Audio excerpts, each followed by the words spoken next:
can we talk about boba? Because I feel like this is something I want to talk about real quick. So like, I feel like, at least to me, when I first came into VTubing, this is like my observation, is that it seemed like a lot of creators were relying on like, I've got big titty waifu print money now. Is that a pretty fair? Okay, was that a pretty fair assessment? Like of some new creators, baby creators that are coming into this and saying, "Well, I've got the boba." Some people still do it. Yes. And then they'll cry and whine if they don't get subs, and it's like, well, what are you doing other than having a model that has boba, right? Yeah. Like exactly. Especially when Twitch is very anti. I know YouTube to a lesser extent, but Twitch especially is very anti like any sort of exposure. And So I you're already I had to cancel that episode. I had to cancel that episode because my AC repair guy came over. But I'm ready to do that episode again about their Twitch policy. But for VTubers, it is more strict than for FleshTubers. That is super. Do you know why? Do you have any idea why? Yes. No, I know exactly why. It's you guys don't know? I don't feel like I understand it. It makes no sense because like they care less about VR people even, and I have a 3D You don't model. have a hypothesis? You can't come up with a hypothesis of why they might not?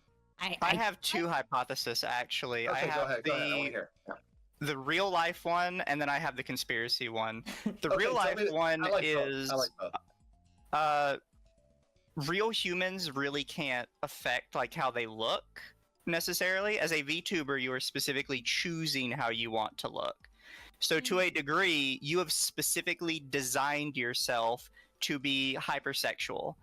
Whereas a regular girl that just has really big tits, well, she was just born that way. There's no way she can solve that.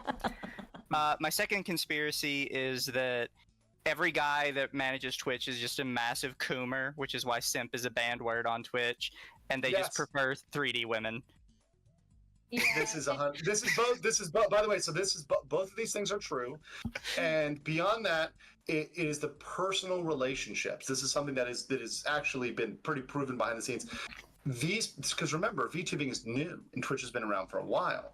The people that have the deepest and personal connections are people like Pokimane and Amaranth and stuff like that. Oh, yeah. The classic ethot, right? They've got these personal relationships, and they go to Twitch and say, look, it is not fair that we spend 2 hours getting ready for a stream and thoughting ourselves up and et cetera, and we have to look good, and these people just turn on a camera and they can be in sweats and a t-shirt, with Cheeto stains on them, and no one cares because they see their cute waifu, which by the way can have a toggle to completely change their appearance, which satisfies men's need for like diversity and change, etc. So they can do things easily that enhance their appearance that FleshTubers and ethos cannot do, and 3D ethos cannot do.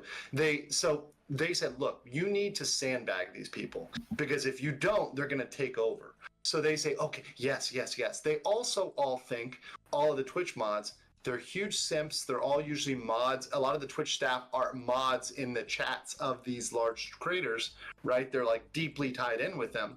So when they send them on these missions, they go and hit people, they go and strike people down, and they also think, oh, I can have a chance with her. Yeah. Right? This is going to I have a chance of smashing Amaranth because I went and got that evil VTuber for her. She's going to reward me with her poonanny, right? Don't put These that out of people are context. these are the saddest sacks ever.